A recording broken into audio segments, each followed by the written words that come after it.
All right. Well, we'll be in Genesis chapter 41 tonight. We're going to start off in verse 37. We finished a few verses past that last week, but we'll back up just a couple because they're really good.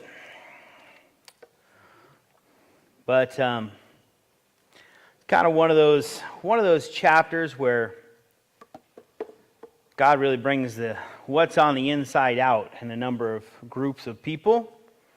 And so we get a good look at kind of what's in Joseph and what's in his brothers and what's in Israel. Before we get into it tonight, there was some, as is my tradition sometimes, some news articles that just, I think are always kind of worthy of, attention. It's interesting, I came across one that the Army hopes to soon, in the not too distant future, be able to send out some form of a 3D printer out with their troops so that they can 3D print drones while on the battlefield. They'll just have to bring the technology just to run them with them, but they'll be able to just print the drone out. So not too far out there. I thought that was kind of cool. On the weird note, well, there's a couple weird notes, but we'll start off with this one. Scientists believe that they've discovered fossils from a giant sloth with wolverine claws that used to roam America. Not on my scale of dangerous still, though. I guess it's kind of like jumbo shrimp, I suppose, or dry ice and dangerous sloths. I don't know, but I thought it was kind of funny. And then last but not least, there's always one that brings out the kid in me. So I don't know if this one should have been for youth group or if this one's for you guys, but we'll throw it out there anyways. So Oxford researchers have been studying the planet Uranus, or Uranus, depending on how you want to pronounce it. And they have discovered, I believe it's, something sulfide. That was a different article that actually named the element. So as they're studying one of the chemicals, one of the layers to the planet Uranus is this one that actually smells like rotten eggs or someone has passed gas. I said, you just can't make that stuff up. Well, that's what the researchers are saying, that the particular layer of this toxic gas smells like a rotten egg or someone passing gas. You can find that in the USA Today if you want to track that one down for family fun. Yeah. Is that why they named the planet Uranus? No, I think they named it long before then, but anyways. Always a de-edifying moment around here sooner or later if you hang out long enough, so... And tonight we'll get into a little bit the unseen, those who have faith in the unseen, those who have faith in the seen. And also remind me of a teaching I was listening to this week where the guy was really giving an apologetic on just creation and scripture and so on and so forth. And he went back to the 1800s with Louis Pasteur and some of the other scientists of that time who spent some time disproving what was traditionally thought of as spontaneous generation. And it was kind of held to by scientists and many people that if you took some cheese and a rag and you threw it in a corner, that mice or rats would spontaneously generate from that. Or if you put rotten meat, that flies, they'd watch it. They wouldn't know how they'd get there, but somehow it would spontaneously generate maggots. And so, of course, these guys, they discovered that was all not true, and all the previous science on that had become laughable. And so we have the new understanding of biological life. One of the characteristics is only that it reproduces. Life comes from life. But it's interesting to me, and I want to take some time another day to research it and find out how close it was in timeline when they discovered that there's no way that spontaneous generation happened from rags and cheese to almost, it would have been really close in time to when another young scientist would have said, well, you know, if it rains on rocks and creates a soup, that will produce life. His name is Charles Darwin. But it was just interesting to me as he was doing the comparison that at the same time the previous thought of spontaneous life generating was being disproven, that, well, we can't have God as the only answer. We got to come up with another one. Darwin came up with one, just a little more complicated so that you could swallow it. It wasn't rags and cheese anymore. It was just simply water and chemicals in a long time. That would produce life. But anyways, Genesis chapter 41, verse 37. So the advice was good in the eyes of Pharaoh and in the eyes of all his servants. And Pharaoh said to his servants, can we find such a one as this, a man in whom is the Spirit of God? Then Pharaoh said to Joseph, inasmuch as God has shown you all this, there is no one as discerning and wise as you. You shall be over my house, and all my people shall be ruled according to your word. Only in regard to the throne will I be greater than you. And Pharaoh said to Joseph, see, I have set you over all the land of Egypt. Then Pharaoh took his signet ring off his hand and put it on Joseph's hand. And he clothed him in garments of fine linen and put a gold chain around his neck. And he had him ride in the second chariot which he had, and they cried out before him, bow the knee. So he set him over all the land of Egypt. Pharaoh also said to Joseph, I am Pharaoh, and without your consent no man may lift his hand or foot in all the land of Egypt. And Pharaoh called Joseph's name, an Egyptian name, and gave him as wife Asenath, the daughter of Potiphar, priest of On. So Joseph went out over all the land of Egypt.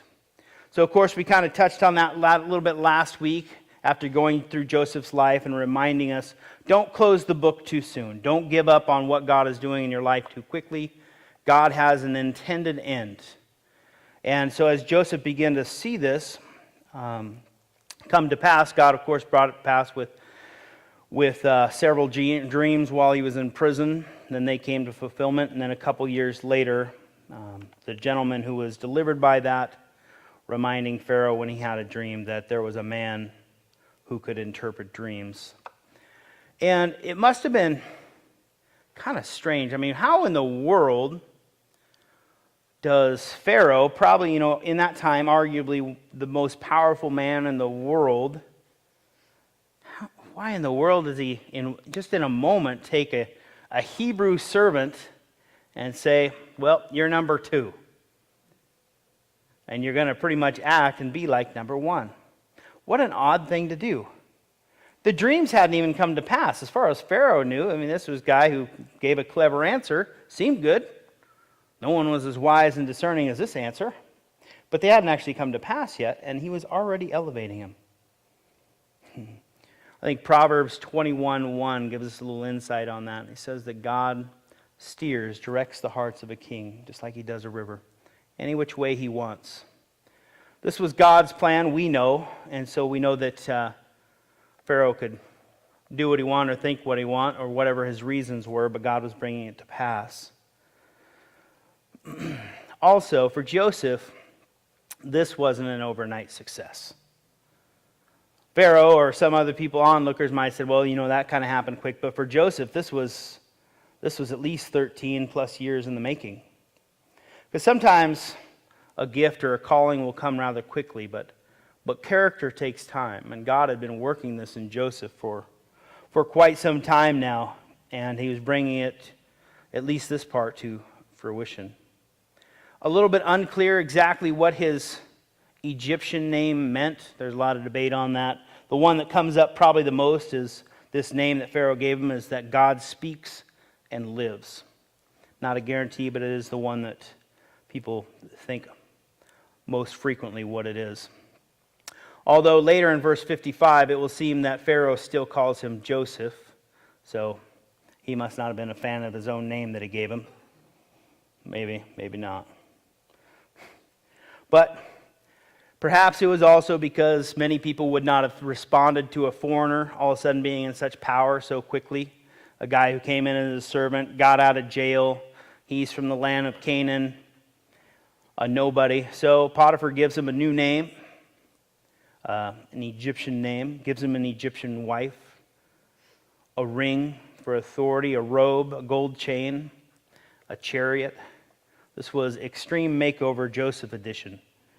He was now ready to go out and really, in many ways, be the most important person in Egypt, even though Pharaoh retained some of his authority.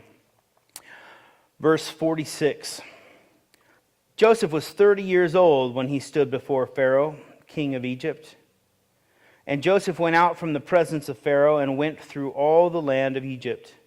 Now in the 7 plentiful years, the ground brought forth abundantly.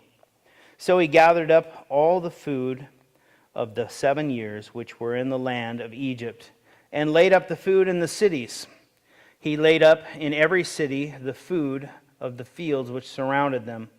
Joseph gathered very much grain, as the sand in the sea, until he stopped counting it, for it was immeasurable.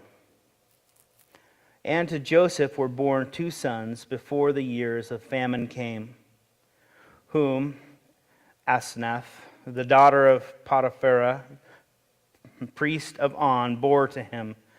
Joseph called the name of the firstborn Manasseh, for God had made me forget all my toil and all my father's house. And the name of the second called Ephraim, for God has caused me to be fruitful in the land of my affliction.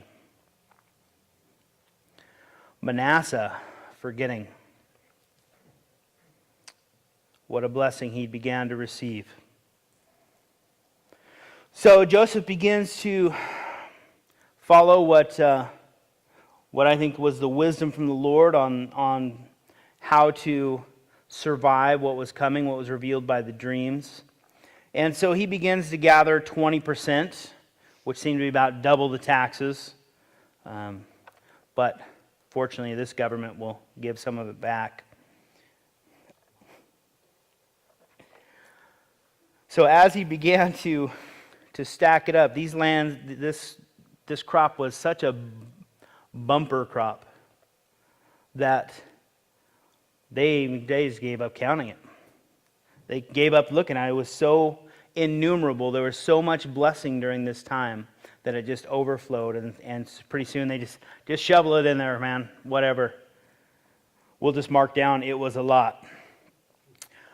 But during this time of blessing, this time of success, God used it to I think, to help heal some wounds, as Manasseh seems to reflect that God has made me to forget all my toil and my father's house. And in these 2 names, both Manasseh and Ephraim, I think we see a real key for Joseph's life, because we're going to want to hang on to this a little bit as we'll get into his brothers and his dad. That as he forgot, as I believe he grew to be able to forgive, he was able to not hold on to the bitterness. He was able to let go of much of the struggle and things that would have wanted to grab a hold of his heart. And it enabled him, it gave him the foundation to be fruitful in the land of his affliction. So this wasn't just the land of his affliction, but it was now the land of his fruitfulness. A land where he was being led. A land where he was being, as he'll remember here shortly, where God's promises to him are being fulfilled. And how often does that not occur for us when we are in the land of our affliction?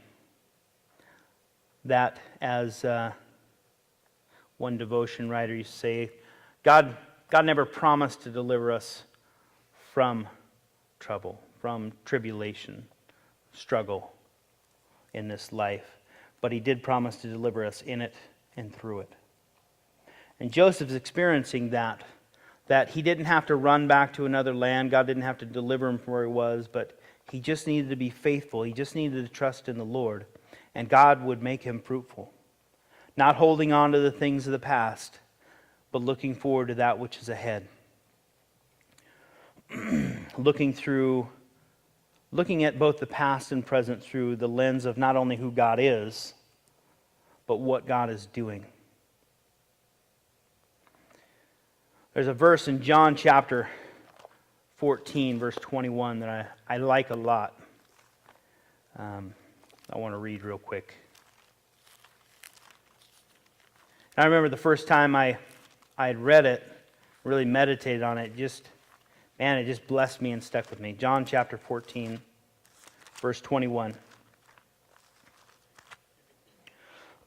which says, "He who has my commandments and keeps them, it is he who loves me, and he who loves me will be loved by my Father, and I will love him and will manifest myself to him."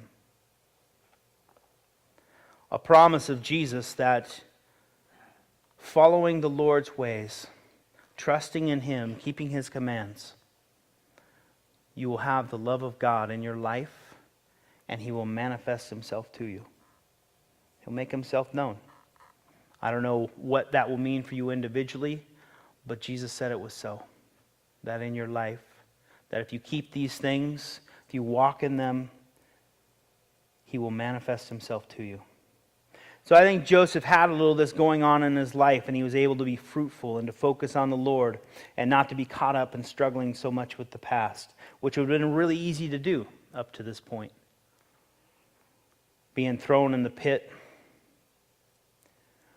just crying out for mercy to your brothers as they watch you being drug off, becoming a slave, becoming imprisoned, being forgot about. But in this, as he sees the promises of God coming to fulfillment, as he sees the faithfulness of God, because God was always faithful, but now he was beginning to experience it. Just like Job, he was blessed and he forgot the former. So we don't want to let grudges and unforgiveness, bitterness, or other things get in the way of the fruitful life that God has for us or desires for us. Ephesians chapter 4, verse 22 and 24 speak a little bit of the put-offs and the put-ons. There's much more in those chapters, but I just want to read a little bit of Ephesians, a little bit of Colossians. Ephesians chapter 4, verse 22 says that you put off concerning your former conduct the old man which grows corrupt according to the deceitful lusts, and be renewed in your spirit, the spirit of your mind, and that you put on the new man which is created according to God in true righteousness and holiness. A follower of the Lord has that choice before him frequently, as I believe Joseph did, to put off those old things, to put off the bitterness, to put off the hurt, and to put on the new man, created according to God. Colossians chapter 3, verse 5 through 11. Paul continues to say it another way to another church. He says, "Therefore put to death your members which are on the earth, fornication, uncleanness, passion, evil desire, covetous, which is idolatry. Because of these things the wrath of God is coming upon the sons of disobedience, in which you yourselves once walked when you lived in them. But now you yourselves are to put off all these anger, wrath, malice, blasphemy, filthy language out of your mouth. Do not lie to one another, since you have put off the old man with his deeds, and have put on the new man, which is renewed in the knowledge according to the image of him who created him." The put-offs and put-ons. Joseph had a lot of opportunity for sexual immorality, covetousness, anger, wrath, all of these things. But he remains an example for us of a man who put them off and put on the image of who created him. And God gave him a fruitful life out of the midst of out of struggle. We too can live that fruitful life. Verse 53, back in Genesis 41. Then the 7 years of plenty which were in the land of Egypt ended, and the 7 years of famine began to come. And Joseph had said, as Joseph had said, the famine was in all the lands, but in all the land of Egypt there was bread. So when all the land of Egypt was famished, the people cried out to Pharaoh for bread. Then Pharaoh said to all the Egyptians, "Go to Joseph. Whatever he says to you, do." And the famine was over all the face of the earth. And Joseph opened up the storehouses and sold to the Egyptians, and the famine because severe in the land of Egypt. So all the countries came to Joseph in Egypt to buy grain, because the famine was severe in all the lands. Another little note we'll put in our pocket for when we get towards the end and really kind of review what an image of Jesus that Joseph's life is. But it covers so many chapters, I want to kind of wait till we've gone through and then go back and review a number of them. But here, just as Jesus is the bread of life and the source for all the world, so Joseph is. So we have a command of whatever the Lord Jesus Christ says, do. So they have as well. So God had went before this small little 70-person or so nation of Israel. This story, these actions, these blessings, these struggles are much more than Joseph. And that's a perspective we often need to keep, is not everything is about us. Kind of difficult, I know, but not everything is about me. Not everything is about Joseph. Though his father Israel would keep this attitude a little bit, we'll see by the end of 42. But we have to remember that God had made a promise all the way back beginning with Adam, and has been faithful to be working this plan of salvation. He made grand and great promises to Abraham, to Isaac, and to Jacob. And he's still working these things out. And though he is using Joseph as a major key in it, it's not just all about Joseph either. He was sent ahead so that during this time he would preserve life, especially the house of Israel. And as is such the case, when God blesses or preserves or moves in Israel, the world oftentimes is blessed as well. Can't wait for the time when Paul spoke of in Romans, that when Israel, when they're brought back in, they're grafted back in. If their rejection was salvation of the world, he says, oh man, what's it going to be like when they come back in? It's going to be good. It's going to be good. So chapter 42, we're going to kind of move into this next phase, because no matter where you're at, there you are. And your past oftentimes finds you as well. Can't get away from those things. So it's kind of a time, we'll kind of get a little bit of a time of testing for everybody involved, not only Joseph, but his brothers and his dad. Chapter 42, verse 1. When Jacob saw that there was grain in Egypt, Jacob said to his sons, "Why do you look at one another?" And he said, "Indeed, I have heard that there is grain in Egypt. Go down to that place and buy for us there, that we may live and not die." So Joseph's 10 brothers went down to buy grain in Egypt, but Jacob did not send Joseph's brother Benjamin with his brothers, for he said, lest some calamity befall him. And the sons of Israel went to buy grain among those who journeyed, for the famine was in the land of Canaan. So the famine had spread out here. They're out of food. They're looking around at each other. One commentator said the look that they were giving was to look questioningly at one another. And I think there was probably a little bit of a heart sink when Joseph said, hey, boys, why don't you go to Egypt? We're not really into that, Dad. Don't really want to do that. We know there's a guy somewhere down there we might run into. Who knows? May see. Not really looking forward to going in Egypt. That's where our brother was sold. But I wouldn't really be wanting to make this trek either. It was between 250, 300 miles. And it would take him approximately 6 weeks to go round trip. Dale says, hey, James, I need some stuff from the grocery store. You want to hop on your horse or walk on down to Sacramento? Go grab some stuff for me? No, not really. I'd have to be pretty hungry. Because that was a long ways away.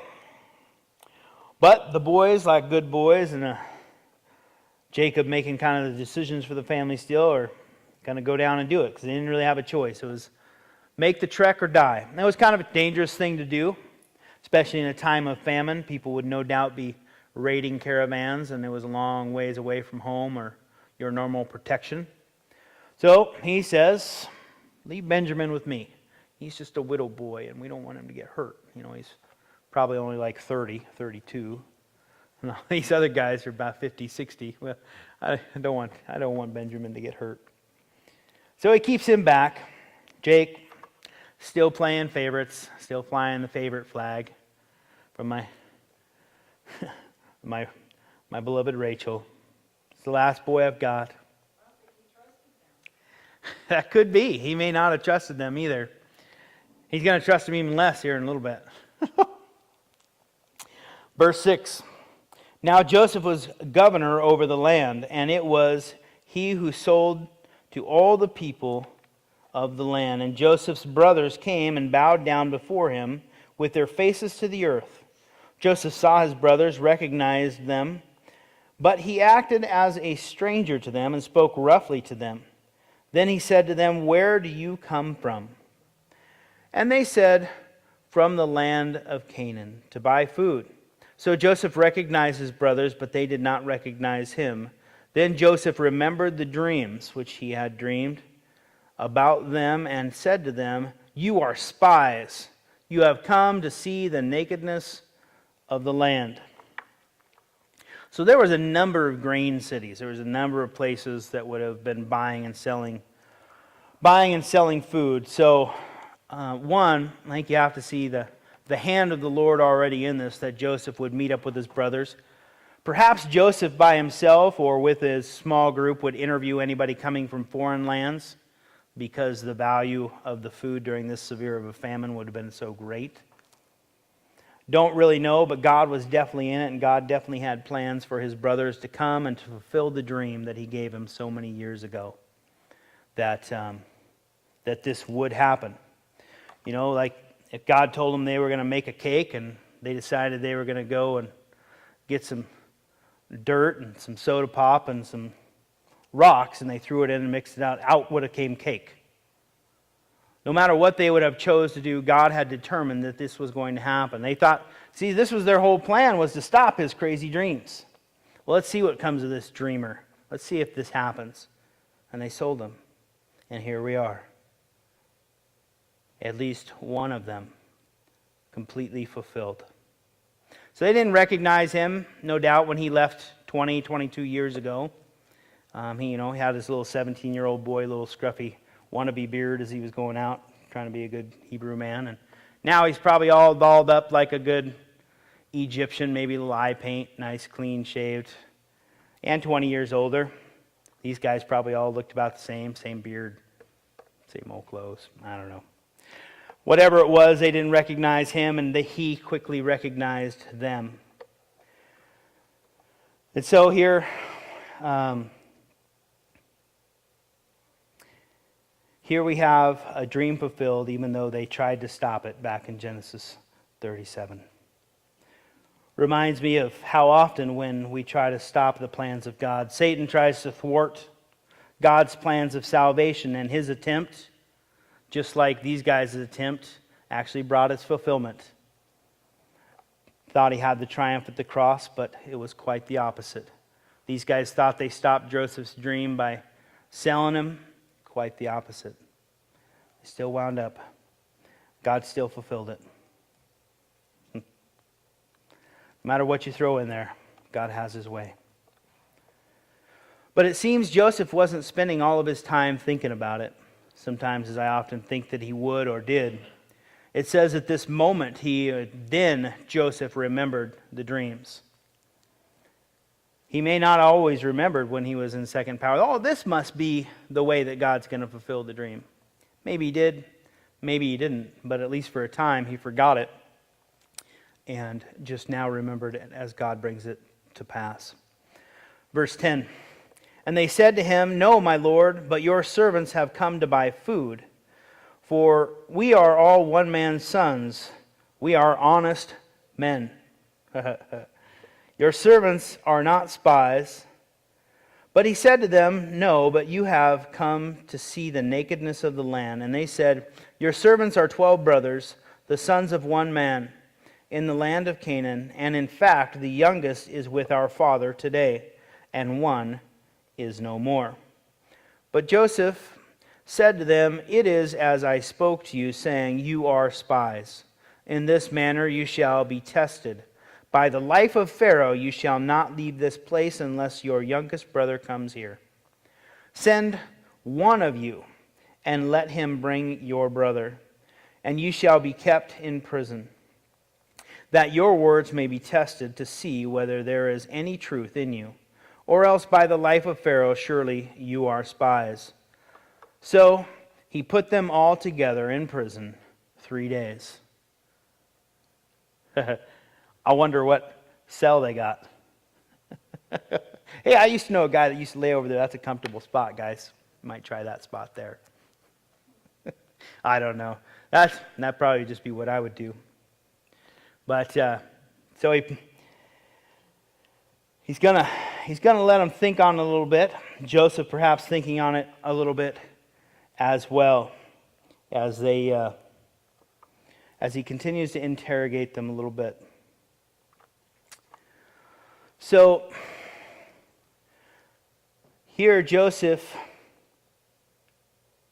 as he meets his brothers, trying to, I believe, draw out of them a little bit of what's going on. How's the family? Where's their heart at? What's been going on for the last 20 years? And he probably would have been in that place to discern, as I said earlier, people coming into the land to figure out, should we trust these guys with coming in there? What's going on? Because a lot of wars are waged over resources. Even sometimes something as simple as food. I wonder here when they said, one is no more in verse 13. I wonder if they really thought he was dead or if that was just kind of a general statement. One's no more. We don't know what happened to old Joe. We sold him. Maybe he's dead. Maybe he's a slave. But one is no more. Doesn't really say if these guys ever spoke about this secret that they had from their dad in their life, this sin that they'd committed. But it's painfully clear here that they obviously never forgot it. It never left them, regardless if they ever spoke about what they did to Joseph. So Joseph is going to bring in, I think, a little bit of tough love to draw out what's going on. Psalm 119, verse 67, speaks a little about the good aspect of tough love. Psalm 119, verse 67 says, before I was afflicted, I went astray, but now I keep your word. These guys are going to get a little bit of what's going on in their heart drawn out through these circumstances. And there's, you can speculate a lot on what Joseph's purpose is, why he's doing it, what's going on. But it seems that he didn't have really ill intentions for his family or for his brothers. We're going to see here in these next verses that, he obviously makes a few movements to make sure that his that his family is taken care of, speaking of his dad and the rest particularly. Verse 18. Then Joseph said to them the third day, "Do this and live, for I fear God." Interesting, he swore by Pharaoh a couple times, but I think he gives him a little grace there by letting him know that I fear God. "If you are honest men, let one of your brothers be confined to your prison house, but you go and carry grain for the famine of your houses, and bring your youngest brother to me. So your words will be verified, and you shall not die." And they did so. Then they said to one another, "We are truly guilty concerning our brother, for we saw the anguish of his soul when he pleaded with us, and we would not hear. Therefore this distress has come upon us." And Reuben answered them, saying, "I did not speak to you, saying, Did I not speak to you, saying, 'Do not sin against the boy'? And you would not listen. Therefore, behold, his blood is now required of us." But they did not know that Joseph understood them, for he spoke to them through an interpreter. And he turned himself away from them and wept. Then he returned to them again and talked with them, and he took Simeon from them and bound him before their eyes. So Joseph here is in control of the situation. And he gives them a little relief. He first lets them know, "Hey, I fear God. Don't worry, I fear God. I know who he is." But I think he's also looking for them to respond, and one does. Not knowing that he could understand him, not knowing that he could hear him. And it reveals a little bit about the scene of when Joseph was sold, what his brothers did to him. In verse 21, "We saw the anguish of his soul when he pleaded with us, and we would not hear." That would have been tough. But some people speculate why he keeps Simeon, rather than Reuben. Reuben being the firstborn, the oldest, he would have been the guy generally responsible. Perhaps it was this moment here. Simeon kind of the next runner-up, being child number 2.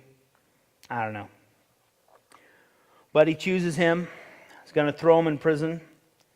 And he kind of switches what he originally said. Originally he said, "I'll send one of you home, and the rest of you stay." But now, given the famine, given the concern, given his care for his family, he says, "You guys need to send the 9. I'll keep the 1. I need to make sure this food gets back to the family."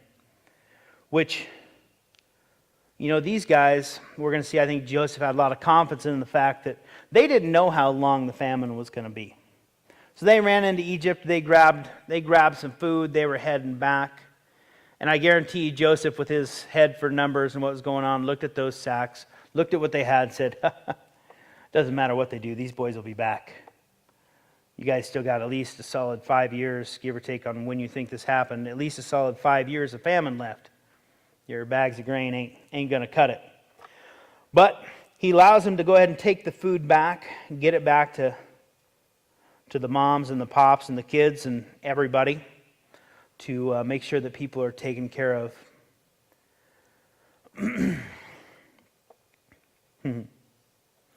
Because I would imagine when they were going, they probably thought, "Oh, we just need enough to get us by till next year or whenever, when the crops grow again."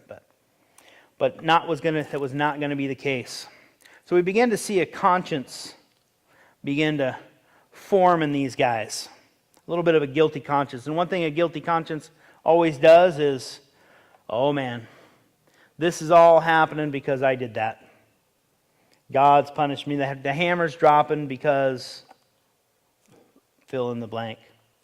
And oftentimes our guilty conscience will do that. We'll associate some kind of divine justice or something with what we've committed. And sometimes there are consequences, and sometimes there's just the way things are going. But a guilty conscience will be quick to try to connect the dots, whether they're real or not. One I got a little bit of a kick out of was the government's Guilty Conscience Fund. which was started in 1811. The first year, it received $5. So what this was is oftentimes when people would cheat on their taxes or defraud the government, they'd feel bad, and they wanted a way to be able to pay the government back. I doubt this really gets much money anymore, but it may. I don't know. But they started it way back in the early 1800s. They got a few bucks the first year. I think most people probably give cash. They probably don't give check on and saying, sorry, I cheated you. Over the next 175 years after 1811, the Guilty Conscience Fund that the government started raised or received $5.7 million. That's not too bad. Donations have varied from everyone to the smallest one I read was 9 cents. Someone sent in 9 cents, wrote a little letter, said, well, I defrauded because I reused a 3-cent stamp a few times. That's okay. Whatever makes you feel better, I guess. Some have donated $40,000. One that's been told a few times, and I like the story, so I'll tell it again. There was a man who wrote a check to the IRS for $100 and said, I cheated on my taxes, and I haven't been able to sleep lately.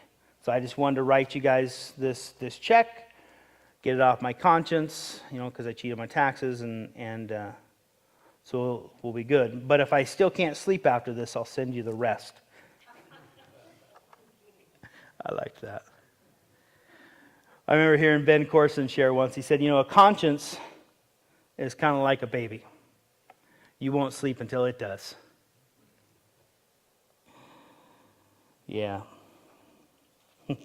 The good old conscience. And it's working overtime on these guys. Because here they have been, Joseph, he's coming to the fruit of 20 years of being submitted to the Lord, trusting in the unseen, walking in what the Lord had him. Not always easy.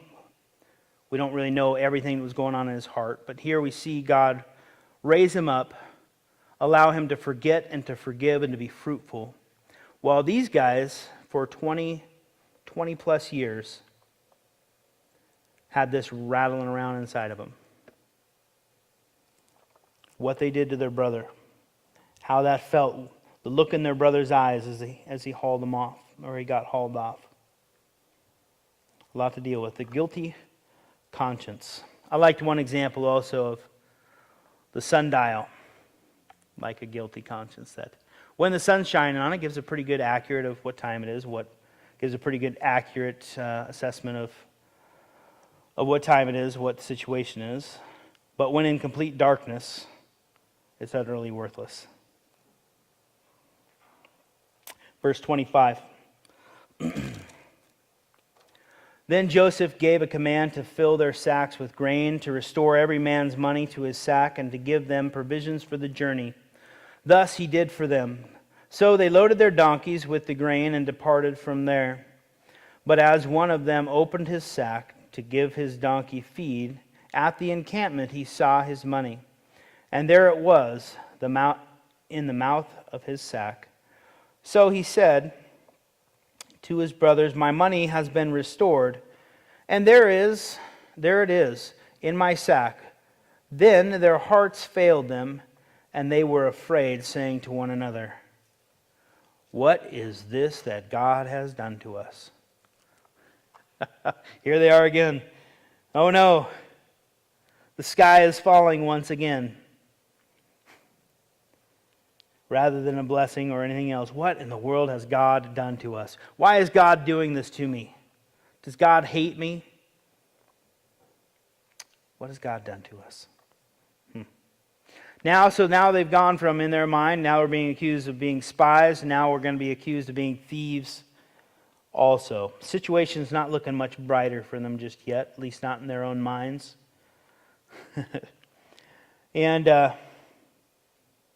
But we know, again, we have a little more relaxed opinion about it because we know the end.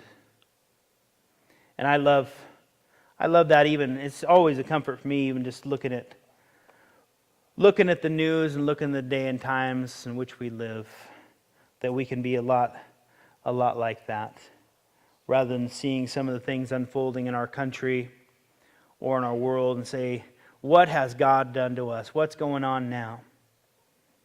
We can have a different perspective because we know the end of the story. We know where it's going. We know how it's coming together. We can look at this story and they're like, oh no, God's punishing us. God's coming down on us. But we know that it was a gift of grace.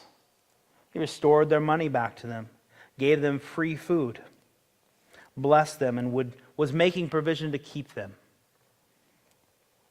was working His plan out. So we have that knowledge, having the Word of God as well. As things go on around us, we know the plan. We know the story. We don't have to constantly be, God's punishing me. It's all coming down on me. Woe is me. And that guilty conscience before God, to where everything is some result of what we've done or our sin in the past. We can be free of that. We can know the plans that God has for us, for a future and for a hope. They had forgotten this somewhere along the way. Verse 29. Then they went to Jacob their father in the land of Canaan and told him all that had happened to them, saying, the man who is Lord of the land spoke roughly to us and took us for spies of the country. But we said to him, we are honest men.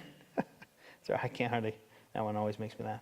We are not spies. We are 12 brothers, sons of our father. One is no more, and the youngest is with our father this day in the land of Canaan. Then the man, the Lord of the country, said to us, by this I will know that you are honest men. Leave one of your brothers here with me. Take food for the famine of your households and be gone. And bring your youngest brother to me, so I shall know that you are not spies, but that you are honest men. I will grant your brother to you, and you may trade in the land. That it happened, as they emptied their sacks, that surprisingly each man's bundle of money was in his sack. And when they and their father saw the bundles of money, they were afraid. And Jacob their father said to them, you have bereaved me. Joseph is no more, Simeon is no more, and you want to take Benjamin? All these things are against me. Then Reuben spoke to his father, saying, kill my 2 sons if I do not bring him back to you. Put him in my hands, and I will bring him back to you. But he said, my son shall not go down with you, for his brother is dead, and he is left alone. If any calamity should befall him along the way in which you go, then you would bring down my gray hair with sorrow to the grave. A crisis doesn't make a person, but it does reveal what they're made of. And here we see a lot of things that need some work rising to the top with both the sons of Jacob and Jacob. We talked a little bit about their guilty conscience, what's going on inside of them. They still lying to their father after decades, yet honestly. Jacob here, he's got a big case of the me monster going on. All this is going down. His family's going to starve, but this bereaves me. In verse 38 or 36.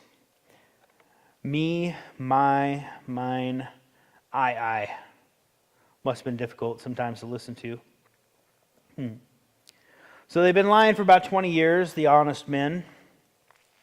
Jacob and his heart's also being revealed. His faith still needs to do a little work, get a little more refining and work in the unseen, as all of ours does. Always a battle for Jacob. And I think it's a really good contrast. We have a few good contrasts here between Joseph, his brothers, and Jacob. Joseph forgave, forgot, didn't look at the seen circumstances as much as he trusted in the unseen God, knowing his character. Didn't look at his circumstances as punishment. Joseph didn't always turn around saying, oh, the whole world's against me. Oh, God has punished me. This is payment for something I said or did. but was fruitful and thrived in a land of famine, a land of toil. Joseph, I just want to read Psalm 1 through 3. I think this is really Joseph, and we need that time when we need to be a Joseph. And maybe some of our circumstances. Psalm 1 through 3. Blessed is the man who walks not in the counsel of the ungodly, nor stands in the path of sinners, nor sits in the seat of the scornful. But his delight is in the law of the Lord, and his law he meditates day and night. He shall be like a tree planted by the rivers of water, that brings forth its fruit in season, whose leaf also shall not wither, and whatever he does shall prosper. You have a good example of that in Joseph. In contrast to Jacob, the me monster, in a difficult situation, and he would have had it rough. I have no doubt about that.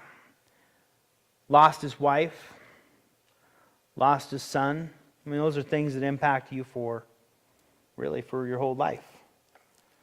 Not that he was without difficulty or challenge in his life. But here he doesn't look up. He only looks around. He only looks really at himself. How it affects him. Still needs a little more of that discipleship of forgetting about taking up his cross and denying himself.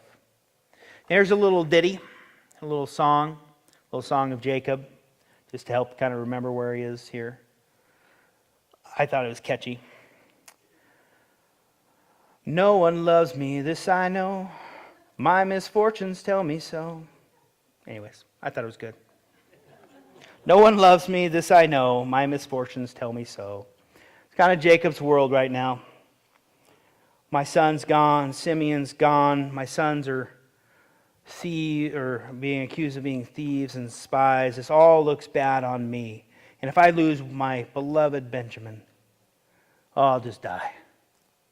It's all terrible. All things are against me.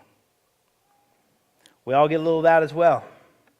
When the old me monster kicks up, and every situation, every negative thing, well, that's about us.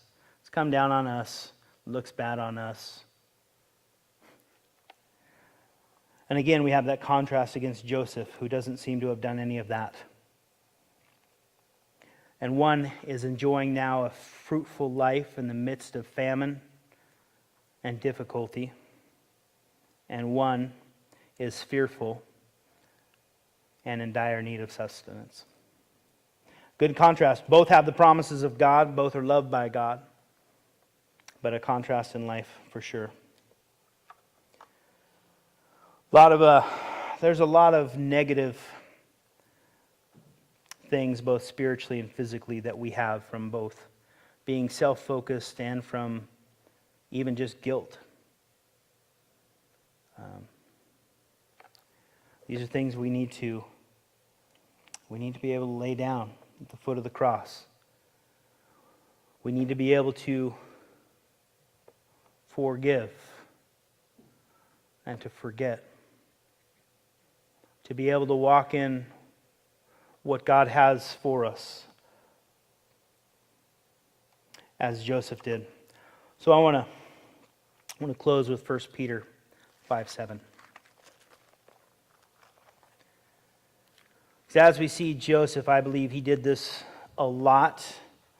I believe this would have been a cure for much of the guilt, or led to it, and much of the me monster that's going on in Jacob. 1 Peter chapter 5, verse 7. Casting all your care upon him, for he cares for you. They were the 12 tribes of Israel, or 10 of the 12 tribes of Israel. The plan of redemption running right through them. Jacob was one of the ones, God of Abraham, Isaac, and Jacob. All this in their life. And I believe if they would have done something so simple as going back to that simple principle that when we feel like everything's bereaved us, we've had one loss after another, or we come up and, like the brothers, and something in our life is going on that, this is just a result of the sin that I once did. God's still punishing me. God's still after me. If we will simply cast our cares upon Him and remember, as Peter says, for the word, I like to change it out with the word because He cares for you. If they would have just remembered that, I think the road might have been a little bit different. Let's pray. Father, we continue to be thankful for the shining example of Joseph. Lord, a man who one wrong turn after another that was outside of his control, one thing after another. But in that, Lord, you were working and refining an individual for your work, your purpose, and your glory. And you were able to bless him and to allow him to see that you sent him there to save life, to save his entire family, to save the entire population, Lord, of Egypt and so far beyond. That you were working something out. And seeing your goodness and your purpose and your plan, trusting in the unseen, he was able to forget and to be fruitful. God, help us in those situations in our life this week. Lord, that we wouldn't turn into the big me monster, or we wouldn't be stuck, guilt-ridden, looking for the devil behind every bush, but casting our cares upon you because you care for us. Let us confess and get those things out of the darkness into the light, Lord, that we may enjoy walking with you, Lord, as you have promised. If we keep your commandments, you will love us, your Father will love us, and you will manifest yourself to us. Lord, bless these guys in Jesus' name.